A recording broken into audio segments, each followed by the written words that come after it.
नमस्कार दोस्तों, हम फिर से लेकर आ चुके हैं आप लोगों के लिए सुबह की सभी ताज़ा और बड़ी खबरें। फटाफट अंदाज में एक एक कर बताएंगे आपको आज देश और दुनिया से क्या बड़ी खबरें निकलकर सामने आ रही हैं। लेकिन उससे पहले दोस्तों एक नजर डालेंगे सुर्खियों पर।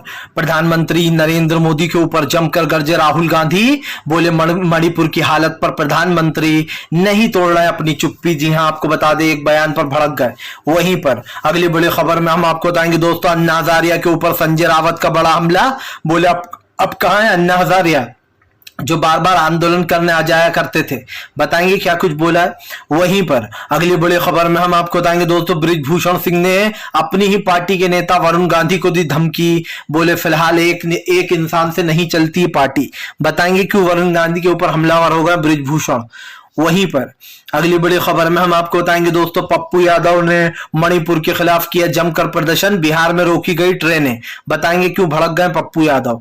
वहीं पर अगली बड़ी खबर में हम आपको बताएंगे दोस्तों, अध्यादेश कानून के खिलाफ आम आदमी पार्टी का बड़ा ऐलान। बोले अब उठाएंगे इस मुद्दे को।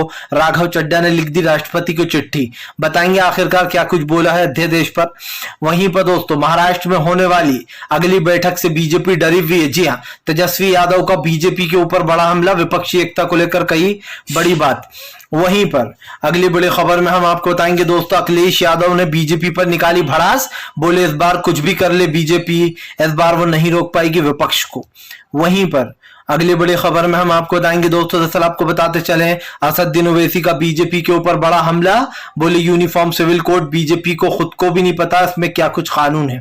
बताएंगे यूनिफॉर्म सिविल कोड पर फिर से क्यों भड़के ओवैसी। वहीं पर अगली बड़ी खबर में हम आपको बताएंगे दोस्तों, प्रधानमंत्री नरेंद्र मोदी के ऊपर ममता बनर्जी का बड़ा हमला। बोले हमें मणिपुर नहीं जाने दे रही केंद्र सरकार। आपको बताते चले मणिपुर को लेकर बीजेपी को जमकर घेर लिया। वहीं पर अगली बड़ी खबर में हम आपको बताएंगे दोस्तों, सड़क से संसद तक राहुल गांधी के समर्थन में कांग्रेस की नारेबाजी। जी हां, सड़कों पर उतरी कांग्रेस। बताएंगे क्यों कांग्रेस छा गई है। तो तमाम खबरें फटाफट अंदाज में देंगे, एक एक कर देंगे। फिलहाल फिर चलिए बढ़ते हैं सबसे पहली और सबसे बड़ी खबर की ओर। दरअसल दोस्तों आपको बताते चले, प्रधानमंत्री नरेंद्र मोदी के खिलाफ सड़कों पर उतरे कांग्रेस के कार्यकर्ता। प्रधानमंत्री के खिलाफ लगाई की जमकर नारेबाजी। आपको बताते चले दोस्तों, कल बीते दिन पूरे दिन भर रात भर कांग्रेस के कार्यकर्ताओं ने प्रधानमंत्री के खिलाफ धरना प्रदर्शन किया। यह धरना प्रदर्शन जगह जगह हो रहा था। दरअसल राहुल गांधी के मानहानि केस को लेकर विपक्ष ने जमकर मोदी सरकार पर निशाना साधा और कहा कि राहुल गांधी की सदस्यता रद्द करने में बीजेपी का ही हाथ था, क्योंकि बीजेपी ने सबसे पहले राहुल गांधी को संसद से निकाला, उसके बाद उनका बंगला छीन लिया, उसके बाद ये मामला बढ़ता ही चला गया। अब राहुल गांधी ने जमकर प्रधानमंत्री को घेर लिया है। राहुल गांधी का कहना है कि फिलहाल ये सरकार देश के लोकतंत्र के साथ खेल रही है। आपको बता दें राहुल गांधी के समर्थन में हर जगह पर मौन प्रदर्शन किया गया, मुंह पर पट्टियां बांधकर, और काले पट्टे भी बांधे गए। बताया जा रहा है काले पट्टे प्रधानमंत्री नरेंद्र मोदी के लिए ही बांधे गए हैं। दरअसल दोस्तों जाहिर सी बात है, अगर कोई अपने मन की बात करना चाहता है या विपक्ष में अगर कोई है और वो सच्ची बात करना चाहता है तो बीजेपी को बुरा लग जाता है। बीजेपी सच्चाई से भागने लगती है। तमाम अटकलें और खबरों का बाजार तो यही कहता है कि भारतीय जनता पार्टी को सच से बहुत परे से। लेकिन बात सिर्फ इतनी सी नहीं है कि ये सच या झूठ की बात है। बात यह है दोस्तों कि आज देश का लोकतंत्र कमजोर हो रहा है। चाहे प्रधानमंत्री नरेंद्र मोदी हो या बीजेपी के दूसरे नेता, हर कोई जो है महंगाई, गरीबी और बेरोजगारी जैसे मुद्दों पर दोस्तों भागने का काम करता है। इस वक्त मणिपुर की घटना पूरे देश में छाई हुई और खास कर दोस्तों जब उन दो महिलाओं के, आप समझिए, जगह जगह प्राइवेट पार्ट्स में हाथ लगाए जा रहे थे तो कितना बुरा लग रहा था देखकर कि पूरा देश हैरान था। आज राहुल गांधी देश के लिए कई चीजें कर रहे हैं, वो मणिपुर भी गए, जबकि प्रधानमंत्री तो देश के पीएम है तब भी नहीं गए वो। इसके बाद आप समझिए कि राहुल गांधी के समर्थन में ये जितना भी शोर हल्ला गोल हो रहा है, इससे भी बीजेपी को टेंशन है। बीजेपी कह रही है कि भाई राहुल गांधी के समर्थन में क्यों किया जा रहा है, कोर्ट में है अभी उनका केस। जाहिर सी बात है दोस्तों, आप किसी की सदस्यता रद्द कर दोगे, आप जो है उसका बंगला छीन लोगे, तमाम चीजें हैं, इन चीजों के ऊपर बीजेपी चुप्पी साधे बैठी है। और जाहिर सी बात है अगर किसी एक पर्टिकुलर मुद्दे पर बात की जाए तो बीजेपी उसका जवाब नहीं दे पाती। फिलहाल चलिए बढ़ते हैं एक और अगली बिग ब्रेकिंग की तरफ। बता दोस्तों अगली जो बड़ी खबर निकल कर आ रही, प्रधानमंत्री नरेंद्र मोदी के ऊपर जमकर गरजे असदुद्दीन ओवैसी। बोले फिलहाल देश में यूसीसी का कोई मतलब नहीं, इस देश में सैकड़ों धर्म है उनको फॉलो करना मुश्किल है। आपको बता दें असदुद्दीन ओवैसी ने कहा कि यूनिफॉर्म सिविल कोड किसी भी तरीके से सक्सेसफुल नहीं हो पाएगा, वो देश में कहीं पर भी फिट नहीं होगा। यूनिफॉर्म सिविल कोड को लेकर असदुद्दीन ओवैसी ने कहा कि देश में एक देश एक कानून ही चलता है देश में, लेकिन बीजेपी जो है दोस्तों वो किसी और चीज को लेकर ये सब कुछ बोल रही है। दरअसल दोस्तों आप भी जानते हैं कि फिलहाल भारतीय जनता पार्टी सिर्फ 2 चीजों पर ही ध्यान देती है, उसके हिसाब से जो देश में दोस्तों चल रहा है उसको लेकर कहीं ना कहीं बीजेपी खामोश है। लेकिन प्रधानमंत्री नरेंद्र मोदी से लेकर तो बीजेपी के तमाम नेता दोस्तों एक चीज अच्छे से जानते हैं, इस वक्त देश में बेरोजगारी, महंगाई, गरीबी एक बड़ा मुद्दा बन चुका है और इस मुद्दे से कहीं ना कहीं सरकार भाग रही है। आपको बताते चले यहाँ पर साफ साफ कहा गया है कि फिलहाल बीजेपी ने जिस चीज को दबाने की कोशिश की है वो चीज सबसे ज्यादा उठकर सामने आ रही है। ओवैसी ने कहा कि फिलहाल यूसीसी सिर्फ बीजेपी के लिए एक राजनीतिक मुद्दा है जो वो भुनवा रही है। आपको बता दें 2024 और 2023 में होने वाले लोकसभा और विधानसभा चुनाव में दोस्तों बीजेपी बड़ी ही चालाकी से अपनी जगह बनाना चाह रही है।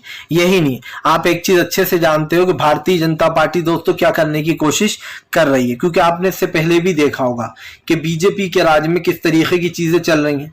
प्रधानमंत्री से लेकर तो बीजेपी के तमाम वो दिग्गज नेता जो लोग इस टॉपिक पर हमेशा ही बहस करते रहते हैं। लेकिन मुझे एक चीज समझ में नहीं आती है कि अगर बीजेपी दोस्तों किसी एक मुद्दे पर बैठी हुई है तो वो इस पर बात कर ले, लेकिन प्रधानमंत्री नरेंद्र मोदी से लेकर तो बीजेपी के छुट भैया नेता तक हर कोई इस चीज से भागता हुआ नजर आ रहा है। प्रधानमंत्री दोस्तों खुद अच्छे से जानते हैं कि फिलहाल इस चीजों को नजरअंदाज नहीं किया जा सकता। यूनिफॉर्म सिविल कोड एक बड़ा मुद्दा है और अगर भूले से भी बीजेपी ने गलती कर दी तो पूरा देश बीजेपी के खिलाफ होगा, क्योंकि बौद्ध धर्म में कुछ अलग चीजें फॉलो की जाती हैं, मुस्लिमों में अलग की जाती हैं, जैन समाज में कुछ अलग की जाती हैं और सिख समाज में कुछ अलग वो है दोस्तों परंपराएं। तो हर चीज में जो कानून घुसड़ना सही बात नहीं है। फिलहाल चलिए बढ़ते हैं एक और अगली बिग ब्रेकिंग की तरफ। बता दोस्तों अगली जो बड़ी खबर निकल कर आ रही है आपको बताते चले दोस्तों, संजय रावत की प्रधानमंत्री नरेंद्र मोदी को चेतावनी, बोले फिलहाल अन्ना हजारिया को आप बुलाओ। अन्ना हजारिया को दी सीधी आपको बताते चले संजय रावत ने खुली चुनौती दे दी है। दरअसल दोस्तों अन्ना हजारिया तो आपको याद ही होंगे, केजरीवाल से मिलकर उन्होंने दिल्ली में बीजेपी, केजरीवाल, बाबा रामदेव इन सब ने मिलकर दिल्ली की कांग्रेस की सरकार को गिरा दिया था। लेकिन आज जब दोस्तों आप समझिए देश में इतना बड़ा कांड हो गया है, मणिपुर जैसी घटना को देखकर भी अन्ना हजारिया नहीं आए। हालांकि अब अन्ना हजारिया आने लायक है या नहीं ये तो पता नहीं है, उनकी उम्र बहुत हो गई होगी। लेकिन दोस्तों अन्ना हजारिया ने अभी कुछ दिन पहले ही कहा था कि वो केजरीवाल के खिलाफ आंदोलन करेंगे अपनी जिंदगी का आखिरी। लेकिन दोस्तों आज समझिए मणिपुर में इतनी बड़ी बड़ी घटनाएं हो रही हैं लेकिन अन्ना हजारिया का कोई पता नहीं है। संजय रावत ने अन्ना हजारिया को चेतावनी देते हुए कहा कि मैं आपको चैलेंज करता हूं, अन्ना हजारिया जंतर मंतर पर पहुंचो। मणिपुर में इतनी बड़ी जो है कांड हो गया और अन्ना हजारिया का कुछ पता नहीं है। संजय रावत ने कहा कि अब कहां गए अन्ना हजारिया जो बात बात पर मोर्चा खोल के बैठ जाया करते थे कांग्रेस के खिलाफ, अब तो वो दिखाई नहीं दे रहा है। जाहिर सी बात है संजय रावत की बात बिल्कुल सही है। संजय रावत यही नहीं रुके, संजय रावत ने हमला बोलते हुए कहा कि फिलहाल समझ में नहीं आ रहा है बीजेपी क्या करना चाहती है। संजय रावत ने कहा कि एक चीज तो साफ है, अन्ना हजारिया अगर आते हैं तो हम जंतर मंतर जाएंगे। हम अन्ना हजारिया साफ कहते हैं कि वो जंतर मंतर पर आए, हम भी उनका साथ देंगे। लेकिन दोस्तों मुझे तो पता ही है कि अन्ना हजारिया ना आने वाले हैं ना वो जंतर मंतर पर जाने वाले, वो तो सिर्फ बाबा रामदेव और बीजेपी के साथ मिलकर उन्हें कांग्रेस की सरकार गिराना थी। सब जानते हैं दोस्तों कि अन्ना हजारिया को जो लोग अच्छा समझते थे, हम लोग सोचते थे अन्ना हजारिया बहुत अच्छे हैं, लेकिन दोस्तों जब पोल खुली तो पता चला कि अन्ना हजारिया तो बीजेपी का आदमी था। बीजेपी ने मुंह बंद करा के बिठा दिया, इतने पैसे दे दिए। यही कारण है जो अन्ना हजारिया आराम से अपनी जिंदगी व्यतीत कर रहा है, जी रहा है। और यही है कि अब बीजेपी इतने बड़े बड़े कांड कर देती है तब भी उनका आंदोलन नहीं होता। चलिए बढ़ते हैं एक और अगली बिग ब्रेकिंग की तरफ। बता दोस्तों अगली जो बड़ी खबर निकल कर आ रही है मणिपुर के खिलाफ पप्पू यादव का जोरदार हंगामा। आपको बताते चले बिहार में रोकी गई ट्रेनें। दरअसल आपको बताते चले दोस्तों मणिपुर में जो कांड हुआ है उसको लेकर पप्पू यादव ने जमकर हल्ला बोल दिया है। पप्पू यादव ने बिहार में ट्रेनें तक रोक डाली हैं। जी हाँ, आपको बताते चले पप्पू यादव ने बिहार में ट्रेनें रोक दी। पप्पू यादव का कहना है कि हमारी देश की बेटियों के कपड़े उतार कर न्यूट कर उनके प्राइवेट पार्ट्स पर हाथ लगाया जा रहा था इधर उधर, और फिर उनको खेत में ले जाकर उनके साथ रेप किया गया। आपको बताते चले दोस्तों ये गैंग रेप था और बहुत बड़ा रेप था। ऐसे में दोस्तों एक कुछ ऐसे लोग, चुनिंदा लोग जो हमारे देश का नाम खराब कर रहे हैं, ऐसे लोगों को तो दोस्तों यकीन मानिए अगर बाय चांस मुझे चांस मिल जाए ना तो मैं ऐसे लोगों को खड़े खड़े गोली मार दूं। इसलिए मार दूं दोस्तों कि ऐसे लोगों को जीने का कोई हक नहीं है, जो दरिंदे बन जाते हैं, जो महिलाओं की इज्जत को इज्जत नहीं समझते हैं। क्या दोस्तों इस चीज को आप और हम भुला सकते हैं? हमारे घर में भी बहन है, बेटियां हैं, आप बहन है, माँ है, आपके घर में भी जाहिर सी बात है लेडीज हैं, तो किसी को भी अच्छा नहीं लगेगा। लेकिन कहीं ना कहीं दोस्तों इस तरीके की जो चीजें होती हैं उसको देखकर खून तो खोलता है, लेकिन सरकार सिर्फ बड़े बड़े वादे करती है, बड़ी बड़ी बातें करती है, पर वो कोई रूल्स रेगुलेशन फॉलो नहीं करती है। इसका सबसे बड़ा एग्जाम्पल मैं आपको देता हूँ। हाथरस की लड़की के साथ दोस्तों गैंगरेप हुआ, उसके प्राइवेट पार्ट से लेकर तो उसके पार्ट्सों को बहुत नुकसान पहुंचाया गया, लेकिन योगी आदित्यनाथ ने रातों रात उसकी बॉडी को जलवा दिया ताकि किसी को कोई सबूत ना मिल पाए। यही नहीं, हाथरस के जो आरोपी थे वो आज आराम से खुला घूम रहे हैं, और सिद्दीकी कप्पन जैसे लोग बेचारे जो उस स्टोरी को कवर करने जा रहे थे उसको लंबा 1.5 साल तक जेल में रहना पड़ा। और ये नहीं, ये तो उत्तर प्रदेश की कहानी है कि वहां पर अपराधी को छोड़ दिया जाता है और जो सरकार के खिलाफ बोलते हैं उन्हें पकड़ लिया जाता है। फिलहाल चलिए बढ़ते हैं एक और अगली बिग ब्रेकिंग की तरफ। बता दोस्तों अगली जो बड़ी खबर निकल कर आ रही है आपको बताते चले दोस्तों। अध्यादेश के खिलाफ भड़के अरविंद केजरीवाल, बोले अब उठाएंगे इस मुद्दे को हम संसद में। आपको बता दें राघव चड्ढा ने इसके ऊपर एक चिट्ठी भी लिख दी है राष्ट्रपति को। उन्होंने आपको बताते चले जो है राष्ट्रपति को चिट्ठी लिखते हुए कहा है कि फिलहाल इस बिल को वहां पर पेश करना, विधानसभा में पेश करना गैर कानूनी है। उन्होंने सुप्रीम कोर्ट का हवाला देते हुए कहा कि फिलहाल सुप्रीम कोर्ट ने अध्यादेश पर आम आदमी पार्टी के पक्ष में फैसला दिया था, लेकिन सरकार ने रातों रात अध्यादेश लाकर इस फैसले को बदलने की कोशिश की है। राघव चड्ढा ने कहा कि इस पर बहस होना बेमाना है और खास करके इनलीगली है, तो इस पर बहस नहीं होना चाहिए। यही नहीं दोस्तों, राघव चड्ढा इस चीज को लेकर वो है कि भैया कई बार अध्यादेश की बात हो चुकी है। बीजेपी दोस्तों यूनिफॉर्म सिविल कोड से लेकर तो अध्यादेश कानून तक पे बात करती है, लेकिन सवाल मेरा वही है दोस्तों कि आप अध्यादेश जैसे कानूनों पर बात कर लेते हो, आप जो है यहाँ पर ऐसा कानून लाते हो जिससे कि दिल्ली की सरकार की पूरी जो पावर है वो आपके हाथ में आ जाए, और बीजेपी ने पावर बहुत लंबे समय से ले रखी है। दरअसल अब इस बिल को जैसे ही ये बिल पास होने जाएगा दोस्तों, उस बिल को रोकने के लिए कांग्रेस भी साथ में खड़ी है आम आदमी पार्टी के। ऐसे में कहना गलत नहीं होगा, केजरीवाल के पास एक बड़ा समर्थन है, लेकिन इस बिल पर कौन पास होगा कौन फेल ये तो आने वाला वक्त ही बताएगा। क्योंकि हम आपको बताते चले अब इस बिल को लेकर केजरीवाल ने साफ कहा है कि फिलहाल इस बिल को किसी भी तरीके से रोकेंगे हम, क्योंकि ये देश के लोकतंत्र के खिलाफ है और उन तमाम राज्यों के खिलाफ है दोस्तों जहां पर विपक्ष की सरकारें चल रही हैं। जाहिर सी बात है बीजेपी आज यहाँ पर एलजी ले आई, कल उनके सर पर भी एलजी बिठा सकती है, कल पंजाब में बिठा देगी, परसों कहीं और बिठा देगी, तो ये सब चलेगा नहीं, क्योंकि ये इनलीगली है और इस चीज को दोस्तों कहीं ना कहीं रोकने की जरूरत है। फिलहाल बढ़ते हैं एक और अगली बिग ब्रेकिंग की तरफ। बता दोस्तों अगली जो बड़ी खबर निकल कर आ रही है आपको बताते चले दोस्तों। अखिलेश यादव का बीजेपी के ऊपर बड़ा हमला, बोले इस बार बीजेपी कुछ भी चाल चल ले वो सत्ता से जाकर रहेगी। प्रधानमंत्री को दोस्तों अखिलेश की खुली चेतावनी। आपको बताते चले अखिलेश यादव का कहना है कि इस बार बीजेपी कुछ भी कर ले वो सत्ता से जाकर रहेगी, वो साम दाम दंड भेद सब लगा ले, लेकिन फिर भी सत्ता में नहीं रह पाएगी। अखिलेश यादव ने प्रधानमंत्री नरेंद्र मोदी और बीजेपी को घेरते हुए कहा कि ये लोग वो लोग हैं जो कि गरीबी, बेरोजगारी और इन तमाम चीजों में गरीबों को धकेल रहे हैं। अखिलेश यादव ने बीजेपी के ऊपर हमला बोलते हुए कहा कि ये किसी को भी अपनी पार्टी में ले लें, चाहे ओपी राजभर को ले लें या किसी और को ले लें, लेकिन इससे कुछ होने वाला नहीं है। अखिलेश यादव ने साफ कहा कि फिलहाल ओपी राजभर से भी उन्हें कुछ लेना देना नहीं है।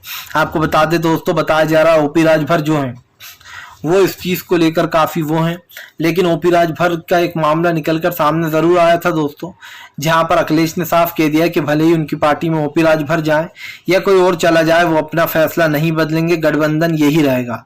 अखिलेश यादव ने कहा कि इस गठबंधन से बीजेपी डर रही है और सब जानते हैं कि इस बार केंद्र सरकार यानी कि मोदी सरकार कितनी चाल चल ले वो सत्ता से जाने से नहीं बच पाएगी। अखिलेश यादव ने कहा कि यही वार है जो बीजेपी को सत्ता से बेदखल कर देगा। जाहिर सी बात है दोस्तों, बीजेपी सत्ता में रहकर सत्ता का दुरुपयोग कर रही है और ये आरोप बार बार बीजेपी के ऊपर लग रहा है। लेकिन प्रधानमंत्री से लेकर बीजेपी के तमाम दिग्गज नेताओं तक दोस्तों ऐसी भविष्यवाणियां या ऐसे सवाल तो उठते ही रहते हैं। अब बीजेपी इसका जवाब दे या ना दे ये उसका मर्जी है, लेकिन मैं जो बोल रहा हूं दोस्तों, जिस चीज पर कहीं ना कहीं मेरा फोकस है उस पर मुझे साफ दिखाई देता है कि बीजेपी को सत्ता में रहने का अब दोस्तों कोई हक नहीं है, क्योंकि भारतीय जनता पार्टी को जनता ने 10 साल दिए। 10 साल में आप क्या से क्या कर सकते थे, लेकिन आपने कुछ नहीं किया। हालत जो है देश की उससे भी बदतर हो गई है। चलिए बढ़ते हैं एक और अगली बिग ब्रेकिंग की तरफ। बता दोस्तों अगली जो बड़ी खबर निकल कर आ रही है आपको बताते चले दोस्तों, बिहार में जमकर गरजे तेजस्वी यादव, बोले बीजेपी का देख लिया हमने, बेटी बचाओ बेटी पढ़ाओ, अब और नहीं देखना चाहते। आपको बता दें तेजस्वी यादव ने बीजेपी को घेर लिया है। तेजस्वी यादव का कहना है कि क्या यही है बेटी पढ़ाओ बेटी बचाओ, जहां पर महिलाओं को न्यूट कर उनके प्राइवेट पार्ट्स पर हाथ लगाया जा रहा है। और यही नहीं दोस्तों, उनको जो है यहाँ पर फिर खेतों में ले जाकर उनके साथ बदसलूकी की गई। अब बदसलूकी क्या, गैंग रेप किया गया दोस्तों 40 लोगों ने। लेकिन एक और चीज भी सामने आई है, आपने देखा होगा दोस्तों कि इस सब के बीच में जो इसमें एक और जो 2 महिला थी दोस्तों, उस 2 महिला में से जो एक महिला है वो रिटायर फौजी की पत्नी है। आप सोचिए दोस्तों, जो देश के लिए लड़ाई लड़ा, जो फौजी जिसने देश के लिए बलिदान दिया, वो अपनी ही पत्नी को बेचारा नहीं बचा पाया, कितना बुरा लग रहा होगा उसे। और जाहिर सी बात है आजकल दुनिया में दोस्तों जो हो रहा है वो देखने लायक बचा नहीं है, खास करके जब ऐसी सरकार हो जो मणिपुर हिंसा पर अपनी चुप्पी साध ले और मणिपुर के लोगों को न्याय ना दिला पाए, उन लोगों को दोस्तों परेशानी में छोड़ दे। तो ऐसी सरकार तो फिर ना होना ही बेहतर है, क्योंकि मणिपुर की जो स्थिति है वो सब लोग देख रहे हैं। मणिपुर में थी एक्शन की जरूरत। आपको सबको पता होगा कुकी समाज वहां पर अल्पसंख्यक में आता है और मैथई समाज जो है दोस्तों वहां पर वो कहीं ना कहीं उसकी संख्या ज्यादा है, इसीलिए कुकी समाज की महिलाओं का रेप किया गया और उस पर एक्शन नहीं लिया जा रहा था। ये भी वोट बैंक की ही साजिश बताई जा रही थी कि बीजेपी अपने वोट बैंक को खोना नहीं चाहती है मणिपुर में। लेकिन अब मणिपुर की घटना में जो हुआ है वो दुनिया याद रखेगी, क्योंकि इस पर दुनिया ने बहुत थूका, हमें बहुत नाम रखा दोस्तों। लेकिन इन चीजों से शायद हमारे देश के माननीय प्रधानमंत्री को कोई फर्क नहीं पड़ता। बस वो आते हैं, थोड़े से आंसू दिखाकर जनता को इमोशनल करके चले जाते हैं। और अगर यही राजनीति है भैया, तो फिर राजनीति बहुत गंदी होती है, क्योंकि जाहिर सी बात है इस देश की महिलाओं की इज्जत के साथ अगर कोई खेलेगा तो उसे छोड़ा तो नहीं जाएगा और किसी भी हाल में नहीं छोड़ा जाएगा। ये आप लिख लीजिए। फिलहाल चलिए बढ़ते हैं एक और अगली बिग ब्रेकिंग की तरफ। बता दोस्तों अगली जो बड़ी खबर निकल कर आ रही है आपको बताते चले दोस्तों, बृजभूषण ने अपनी ही पार्टी के, जी हाँ आपको बताते चले, सांसद वरुण गांधी को घेरा, बोले एक इंसान से नहीं चलती सरकार। आपको बताते चले दोस्तों इन दिनों बृजभूषण खूब इतरा रहा है, क्योंकि एक तो बृजभूषण को बेल मिल गई है, दूसरी तरफ बृजभूषण ने कहा कि मैं इस पर 7 साल से इल्जाम लगाया जा रहा है, 7 महीने से इल्जाम लग रहा है, लेकिन मैंने पीछे पलट कर नहीं देखा। अब जिसके ऊपर सुप्रिया श्रीनेत जमकर भड़की है। सुप्रिया श्रीनेत ने कहा कि मणिपुर से लेकर तो उत्तर प्रदेश तक हर जगह बीजेपी के कारनामे दिखाई दे रहा है। आपको बताते चले सुप्रिया श्रीनेत ने कहा कि इस देश की महिला पहलवानों को इंसाफ नहीं मिला है, बृजभूषण आराम से बाहर घूम रहा है अभी भी। आपको बता दें दोस्तों, हमने तो पहले ही कहा था कि बीजेपी कुछ ऐसा कर देगी जिससे बृजभूषण जेल जाएगा ही नहीं, बृजभूषण को जेल जाना ही नहीं पड़ेगा, और वैसा ही कुछ हुआ। बृजभूषण को जेल नहीं जाना पड़ा, क्योंकि दोस्तों बृजभूषण जो है वो बहुत ही चालाकी से गेम खेल रहा है। उसने सरकार को चेतावनी दे रखी है कि अगर मुझे जेल भेजा तो फिर इसका अंजाम सरकार को भुगतना होगा। और यही नहीं दोस्तों, इसीलिए बृजभूषण को लेकर अब साफ हो गया कि भैया यहाँ पर तो कोई भी कुछ चांस नहीं, क्योंकि प्रधानमंत्री से लेकर तो बीजेपी तक हर कोई कहीं ना कहीं विपक्षी बातों में आ चुका है। अब देखना ये होगा दोस्तों कि प्रधानमंत्री से लेकर तो बीजेपी के तमाम नेताओं तक ये चीज का क्या असर होने वाला है, क्योंकि हमें तो साफ दिखाई दे रहा है कि फिलहाल देश की राजनीति काफी खराब हो चुकी है। इसमें दोस्तों महिलाओं का सम्मान नहीं है, और इसीलिए जो है सुप्रिया श्रीनेत ने सवाल उठाया कि बीजेपी के राज में महिलाएं असुरक्षित महसूस करती हैं। बीजेपी हो या तमाम बीजेपी के नेता दूसरे, हर कोई दोस्तों महंगाई, गरीबी, बेरोजगारी जैसे सवालों पर भाग रहा है। और मैं तो यही कहता हूं कि जब आपको इन सवालों से भागना ही है तो आप जनता को फिर जो है यहाँ पर बेवकूफ क्यों बनाते हो, क्यों आप जनता को आश्वासन देते हो कि हम आपकी सुरक्षा करेंगे। फिलहाल दोस्तों वीडियो अच्छा लगे तो कृपया इसको लाइक करें, चैनल पर पहली बार आए सब्सक्राइब कर लें, ताकि ऐसे वीडियोस दोस्तों आपको आगे भी मिलते रहे और हम आपसे